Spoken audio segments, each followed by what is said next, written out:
Udah pernah ngitung berapa sebenarnya dari aset bersih yang kamu punya? Atau kamu belum hitung karena males dan nggak tahu cara ngitungnya?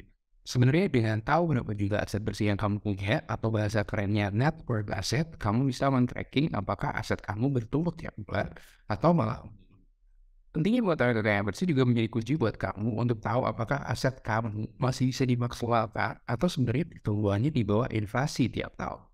Nah, sebelum menit ke depan, saya bakal sharing apa itu kekayaan bersih dan bagaimana cara menghitungnya.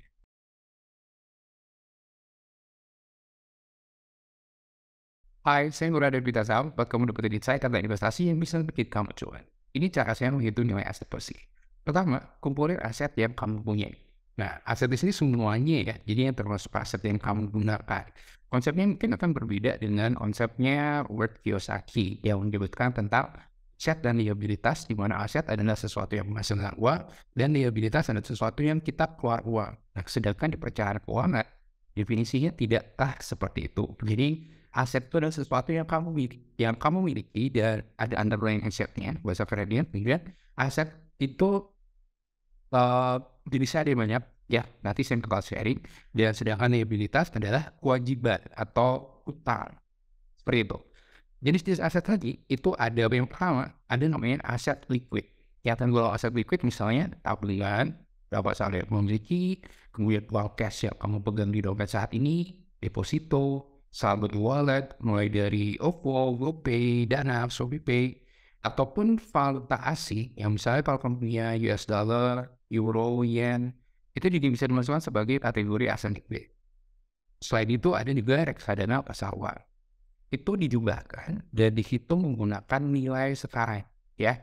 Jadi misalnya kamu sebenarnya membeli reksadana persatuan tahun lalu sejumlah Rp100.000, lalu sekarang nilainya sudah naik menjadi Rp105.000. Maka yang kamu masukkan adalah nilai saat ini atau market value bahasa kerennya. Oh ya, sebelum lanjut lagi, jangan lupa like dan subscribe channel Pintar Saham, karena tanpa dari buat kamu, ya, channel Pintar Saham gak bakal Oke, aset berikutnya adalah aset konsumsi atau aset guna. Ini contohnya misalnya rumah, properti, kendaraan, barang koleksi, dan ini dihitung lagi-lagi menggunakan market value-nya. Jadi nilai pasarnya, kan nilai perolehan. Jadi ini beda dengan konsep akuntansi ya. Akuntansi kan nilai perolehan itu atau harga perolehan itu. Kalau di perencanaan keuangan itu market value-nya gitu. Aset berikutnya adalah aset investasi, yaitu tadi aset ini ya, aset investasi. Aset berikutnya aset profit, kemudian ada aset investasi, yaitu uh, udah tahu pasti kamu ada jenisnya mulai dari reksadana, obligasi, saham, bisnis juga merupakan salah satu bentuk investasi menurut saya, aset investasi. Misalnya kamu punya franchise, kamu membeli suatu waralaba, terus kamu buka usaha, itu juga bisa digunakan sebagai aset investasi. Itu juga nilainya berdasarkan, dan lagi market value atau kalau punya bisnis berarti berdasarkan valuasinya. Dan misal lagi ya, kamu punya reksadana pendapatan tetap, reksadana saham, jadi itu tinggal dimasukin aja nilai marketnya saat ini. Mas juga bisa kamu masukkan sebagai kategori aset investasi. Dan untuk aset tidak liquid itu adalah kategori aset yang kamu tidak bisa sewaktu-waktu cairkan. Misalnya kamu sebagai karyawan, maka udah pasti punya yang namanya saldo BPJS yang selesai kan. Nah, itu bisa kamu masukkan sebagai aset tidak liquid karena hanya bisa dicairkan pada saat pensiun atau sudah resign dari tempat kerja yang lama dan tidak menjadi karyawan lagi. Oh, kalau kamu punya tanah, cuman tanahnya itu belum dimaksimalkan, dalam arti tidak disewakan dan sebagainya, itu kamu bisa masukkan juga ke aset yang tidak liquid. Atau misalnya punya apartemen, tapi belum ada penyewanya, punya properti tapi belum ada yang menyewa, belum ada yang menyewa, ya udah masukin aja ke aset tidak liquid. Dan terakhir, sebenarnya tadi udah sempat sekilas disebutin yaitu aset konsumsi. Ini aset misalnya rumah yang kamu tempati, perhiasan dan sebagainya. Jadi ada 4 jenis aset. Keempat jenis aset itu kamu masukkan atau jumlahkan sehingga kamu memiliki angka total aset. Nah, itu idealnya sih kalau ngitung total aset itu setiap bulan ya. Jadi kamu tahu posisi aset kamu sebenarnya naik atau turun.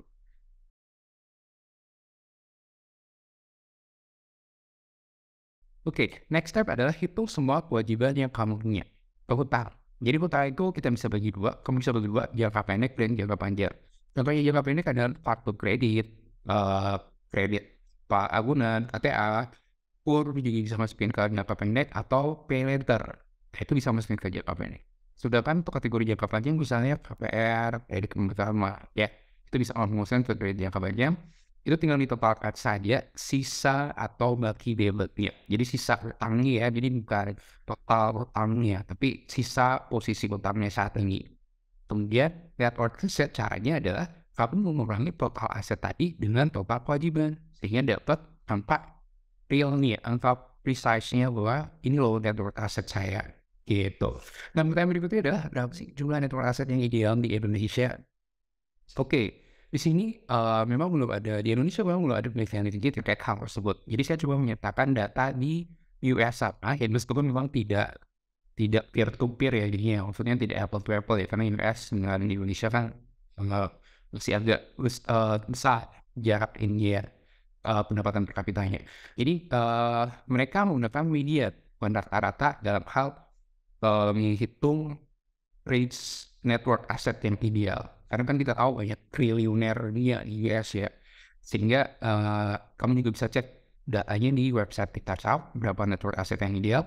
Nah, ini juga ya. Nah, kalau menurut saya sih di Indonesia, ketika kamu memiliki network aset yang di atas pendapatan per kapita, maka kamu sebenarnya sudah tergolong beruntung. Jadi just be grateful, yang penting kamu catat dulu, yang penting tahu posisi kamu sebenarnya di mana.